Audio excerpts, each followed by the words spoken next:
좋아요, 구독! 자, 중국 시장에서 국내 기업이 입지를 넓히고 또 성공적으로 진출하기 위해서는 어떤 전략을 세워야 될지 물어봤습니다. 자, 이제 중국 시장은 세계에서 가장 큰 시장 중 하나이기 때문에 이 경쟁력 있는 제품과 서비스를 제공하고 전략적 접근을 채택한다면 성공적 진출을 할 수 있겠다. 이런 의견을 주면서 우선 중국 시장 조사 및 이해를 해야 한다. 이런 원론적인 이야기 좀 해줬고요. 또한 현지화된 마케팅 전략, 또 뭐 상품 및 서비스도 현지화 전략을 조금 꾀해야 되겠다 이런 말을 합니다. 또한 디지털 마케팅 쪽에도 조금은 이런 좀 서비스를 구축해야 되겠다는 말도 있고요. 또한 법적 및 정책을 준수해야 된다 이런 이야기도 있습니다. 자, 여러 가지 좀 이야기를 좀 들려줬는데 아무래도 중국 리오프닝과 관련해서 이 중국 시장 진출에 대한 전략을 더욱 공고히 해야 될 것 같은데요. 이사님 어떤 의견이실까요? 네. 일단은 뭐 중국에 대한 리오프닝을 앞서서 말씀드리기 전에 이 중국 올해 경제 성장률에 대해서 우리가 간단히 살펴볼 필요가 있을 것 같습니다. 네네. 일단 중국 시장 팬데믹을 참 오랫동안 이제 거치면서 소위 말해서 중국인 분들이 돈을 쓰지를 못했습니다. 네. 그러면서 이 가계 저축률이 사상 최대치를 이제 경신을 이제 하고 있는 상황이죠. 네. 그러다 보니까 소비 여력이 전 세계 어느 국가를 이제 비교해봐도 네. 가장 최고의 소비력을 현재 가지고 있다라고 보셔도 좋을 것 같습니다. 네.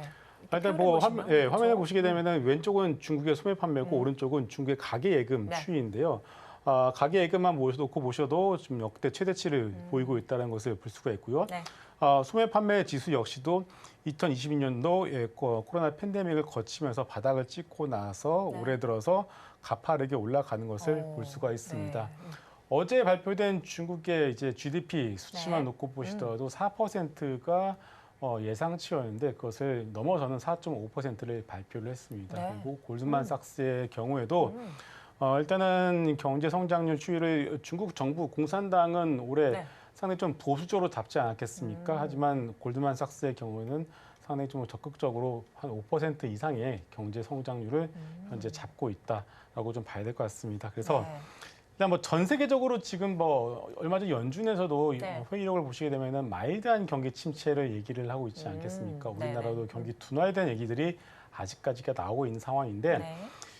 유일하게 성장을 할 수 있는 국가가 중국이고 그렇다면은 오. 전 세계 경기 침체, 경기 둔화를 살릴 수 있는, 떠받칠 수 있는 나라가 중국이다라는 것을 봤을 때 중국의 경제 성장률은 중국 시장뿐만 아니라 전 세계 증시를 떠받칠 수 있는 상당히 중요한 어떤 포인트가 되지 않나 이렇게 좀 보고 있습니다. 네, 이 중국 시장률 성장률은 이 중국 시장뿐만 아니라 전 세계 시장을 조금 움직일 것 같다 이런 말씀까지 조금 해주시면서 현재 뭐 가계 대출, 뭐 가계 저축, 이 예금이 사상 최대치를 좀 기록한 중국 상황도 이렇게 조금 살펴주셨습니다.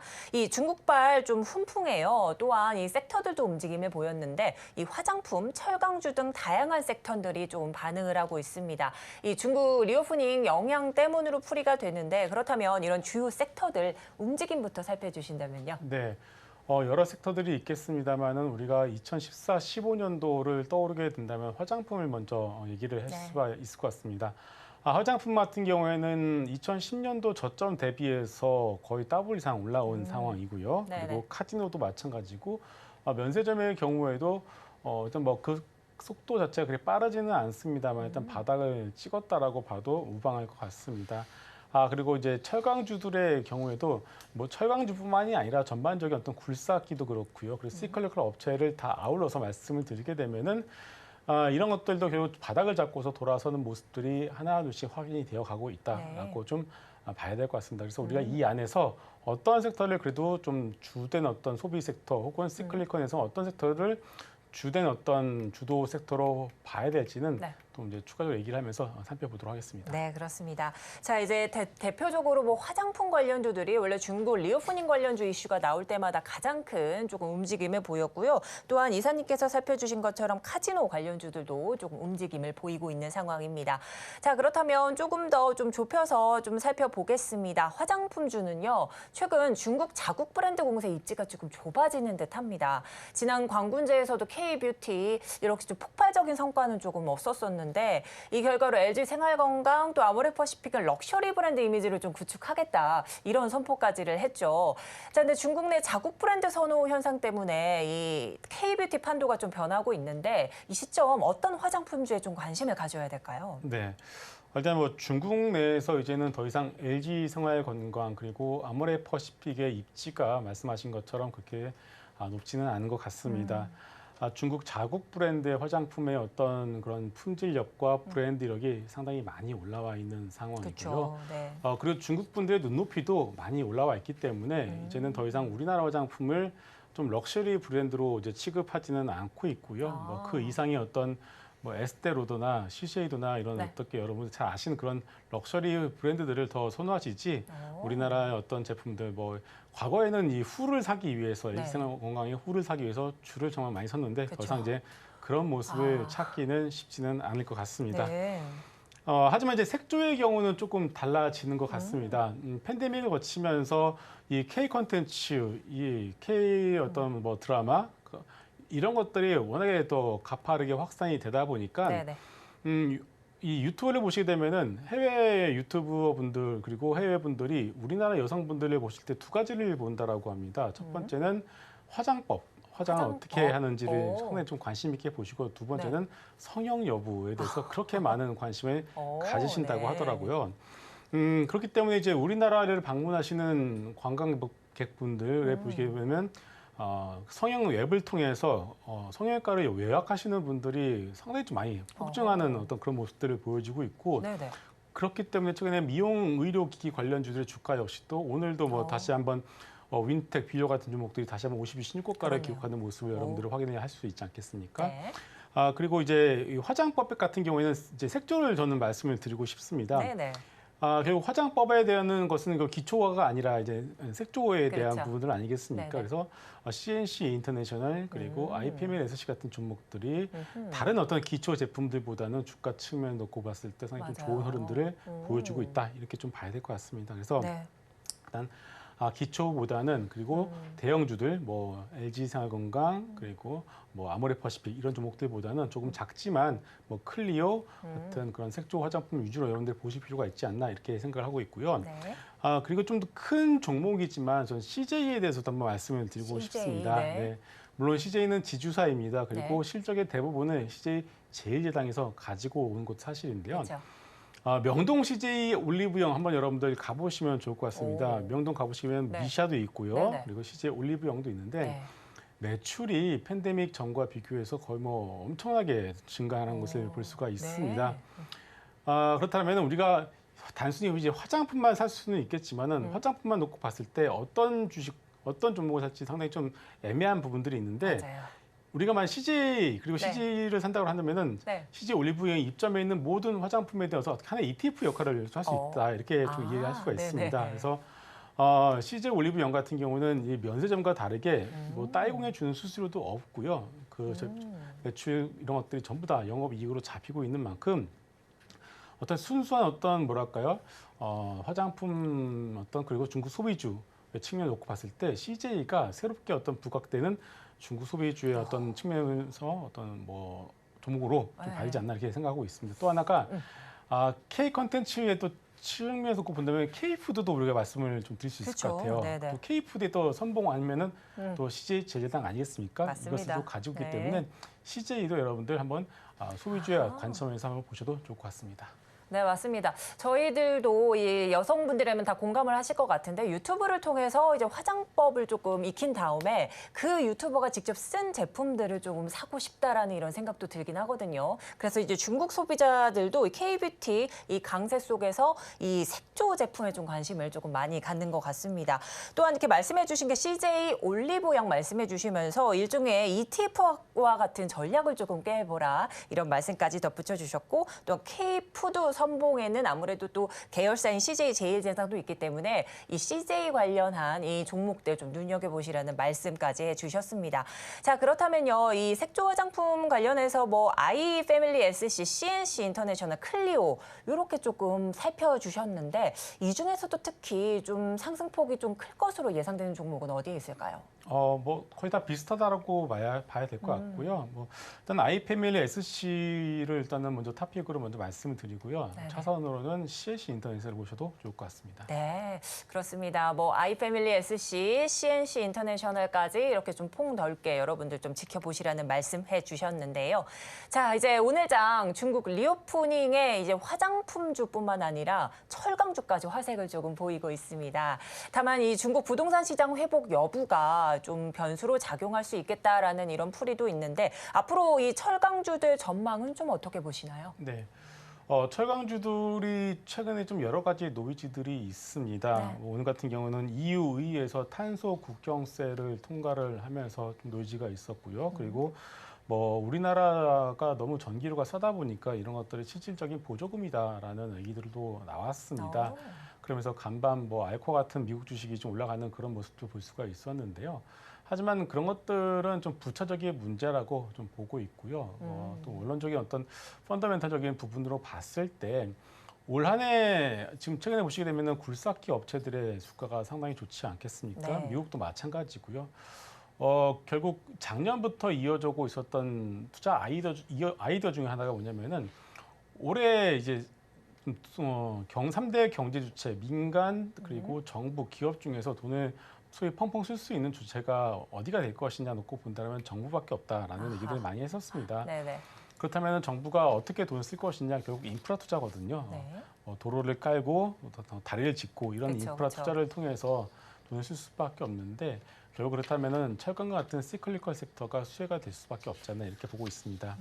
잘 아시겠지만은 인도네시아 수도 이전 여전히 진행 중이고요. 네네. 사우디 네옴시티도 마찬가지입니다. 그리고 인도의 경우에도 도로를 까는 뭐 여러 가지 통신 기반 시스템 만들어가는 가티자키트라는 어떤 프로젝트가 현재 진행 중에 있고요. 네. 그리고 중국 같은 경우는 모두가 다 잘 알고 계시죠. 중국 지금 뭐 오늘 같은 경우는 좀 다르겠지만은 얼마 전까지만 하더라도 매일매일 황사가 너무 심했지 않겠습니까? 맞아요. 황사가 네네. 왜 심하겠습니까? 그만큼 공장을 많이 돌리고 있기 때문이겠죠. 네네. 그렇기 때문에 이런 것들을 모두 종합해 봤을 때 올해부터 이제 인프라 투자에 대한 부분들은 이제 시작이다라고 봐야 될 것 같고요. 네. 전쟁이 끝나게 된다면 우크라이나 재건과 관련된 부분들 당연히 철강 수요가 폭발할 수밖에 없습니다. 그래서 이런 철강과 관련된 시클리컬 업종의 경우에는 뭐 수익률적인 측면을 놓고 본다면 최근에 뭐 갑작스럽게 오르고 있는 2차 전지만큼은 아니겠지만 네. 안정적으로 가져갈 수 있는 종목 중에 하나라고 좀 봐야 될 것 같습니다. 네, 이 철강주들 뭐 인도네시아 또 사우디 네옴시티 관련해서도 조금 이 좀 움직임을 향후 보일 것 같지만 또 이 우크라이나 재건 관련해서도 좀 철강주들은 계속해서 좀 상승 여력이 조금 남아 있겠다 이런 말씀까지 해주셨습니다.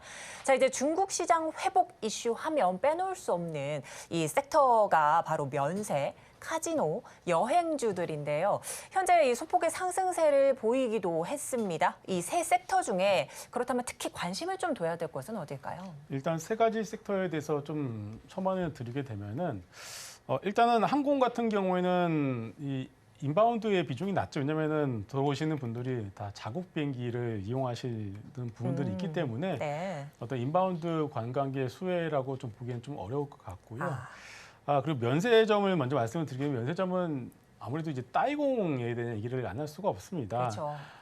따이공 수수료에 대한 부분들이 2019년도에는 5%밖에 되지 않았는데 네. 2022년도에 22% 이상으로 올라가게 되면서 매출을 굳이 뭐 엄청나게 땡겼는데 이 수수료 주고 나면 남는 게 없는 그런 상황이 되어버렸기 때문에 네네네. 이 면세점들 입장에서는 이런 따이공의 소리 되었다. 뭐 정말 따이공 얘기도 꺼내지 말라라는 얘기들을 많이 하시더라고요. 네. 그런데 오늘 나온 뉴스를 보니까 이제 따이공 수수료를 좀 정상화시키겠다라는 뉴스가 좀 나오는 것 같습니다. 네. 일단 지금부터 이제 모르겠습니다만은 이런 단체가 허용됐을 때 과연 지금 어떤 이런 헤게모니를 따이공들이 가져가느냐 아니면 면세점이 가져가느냐라는 측면 놓고 봤을 때는 만약에 우리나라에 정말 잘 팔리는 물건, 옛날처럼 화장품이라든가 네. 어떤 아이템이 있어서 정말 이 제품을 못 사서 못 빼기는 그런 상황이라면은 당연히 우리나라가 좀 더 헤게모니를 가져갈 수가 있겠습니다만은 그렇죠. 지금 상황은 그런 상황까지는 아닌 것 같습니다. 네. 아직까지 뭐 그래서 지금 헤게모니를 우리나라 면세점이 가져가기보다는 아무래도 뭐 딸공 수수를 정상화한다고 하더라도 네. 결국은 손님들을 끌고 오는 딸공들이 좀 더 우위를 가져갈 협상력에서 우위를 가져갈 가능성이 좀 더 높지 않나 이렇게 보고 있기 때문에 네. 면세점의 경우에는 투자의 어떤 대상을 봤을 때는 약간 좀 중립적 관점으로 다시 한번 말씀을 드리겠고요. 마지막으로 카지노를 말씀을 드리게 되면은 카지노 같은 경우는 리오프닝 초기에 에는 좀 더 주목을 받았었습니다. 근데 잘 아시겠지만은 최근 들어서 주가의 탄력성이 상당히 좀 떨어지고 있는 것을 느낄 수가 네네. 있어요. 왜냐면은 태국과 일본에서도 이제 본격적으로 카지노 리조트 단지를 대규모로 추진을 하고 있다라는 뉴스가 나오고 있습니다. 네. 그러다 보니까 이제 우리나라 같은 경우는 이제 건물 하나를 딱 지어놓고서 이제 여기 와서 카지노를 해라라는 네네. 식인데 태국과 일본 같은 경우는 대규모 리조트 단지를 지어서 이렇게 하기 때문에 시간이 지나면 지나서 경쟁력에서 이제 밀릴 수밖에 그렇죠. 없다라는 어떤 네. 노지가 있는 건 사실입니다. 물론 당장은 아니고요. 한 4에서 5년 정도 지날 수밖에 없는 상황인데 일단은 그 중국 VIP나 일본 VIP의 드랍백 자체는 여전히 늘어나고 있는 것은 사실이기 때문에 실적에 대한 노이즈는 없습니다. 하지만 어떤 수익률적인 측면을 놓고 봤을 때는 그렇게 주가의 탄력이 많이 높지는 않은 것 같아요. 네. 그래서 뭐 매매를 하셔도 상관은 없겠지만은 그렇게 높은 수익률을 기대하기엔 조금 어렵지 않나 이렇게 보고 있기 때문에 네. 일단은 전체적인 어떤 섹터 놓고 봤을 때는 네. 화장품이 그나마 좀 아하. 수익률적인 측면 놓고 봤을 때도 좀 낫지 않나 이렇게 정리하겠습니다. 네. 자, 이제 지금 면세점과 카지노 관련주들 이렇게 조금 살펴주셨는데 이 면세점 관련주, 이 따이공 수수료를 정상화시키겠다는 뉴스가 조금씩 나오고 있는 상황이지만 이 투자로는 중립적 관점을 조금 제시해 주셨고요. 또 카지노 관련주 최근 주가 탄력성 좀 떨어지고 있는 상황 속에 하지만 태국과 일본의 카지노 산업진흥 좀 정책에 관해서는 좀 눈여겨볼 만하다 말씀해 주셨고 이 면세점과 카지노주보다도 화장품 관련주에 더욱더 좀 관심을 쏟으셨습니다. 면 좋겠다 이런 말씀해 주셨는데요. 자, 그렇다면 이렇게 엄격한 제로 코로나 후폭풍을 겪었던 중국 시장 회복세 여기에 따른 탑픽 종목은 뭐가 있을까요? 네. 화장품을 먼저 말씀을 드렸고요. 그리고 그 안에서도 뭐 여러 가지 종목이 있겠지만 저는 CJ를 다시 한번 좀 말씀을 드리겠습니다. CJ, 네. 일단 뭐 화장품에 대해서 대표적인 올리브영에 대한 부분들을 다시 한번 강조를 드리고 싶고요. 네. CJ 같은 경우는 그동안 그렇게 실적이 잘 나오고 있음에도 불구하고 주가가 30만 원 찍고서 7만 원까지 오히려 거꾸로 내려가는 그런 모습을 보였고요. 네. 최근 들어서 이제서야 좀 올라오고 있는 모습을 보이고 있습니다. CJ 같은 경우는 CJ 올리브영의 가치를 극대화할 수밖에 없습니다. 왜냐하면은 2세 승계에 대한 부분들이 CJ 네. 올리브영에 달려있기 오. 때문이죠. 그래서 최대한 CJ 올리브영의 가치를 극대화해서 상장을 시킬 수밖에 없는 상황인데 네네. 때마침 이 중국발 리오프닝이 시작됐죠. 아하. 어떻게 보면 네. 뭐 물 들어올 때 노를 저을 수밖에 없는 상황이다라고 봐야 될 것 같습니다. 자, 그렇게 되면은 CJ 주가는 그동안 눌러왔던 것을 이제는 돌아가게 될 수밖에 없고 네. 30만 원까지는 아니겠습니다만 적어도 15만 원 이상까지는 바라볼 수 있지 않나 이렇게 좀 보고 있습니다.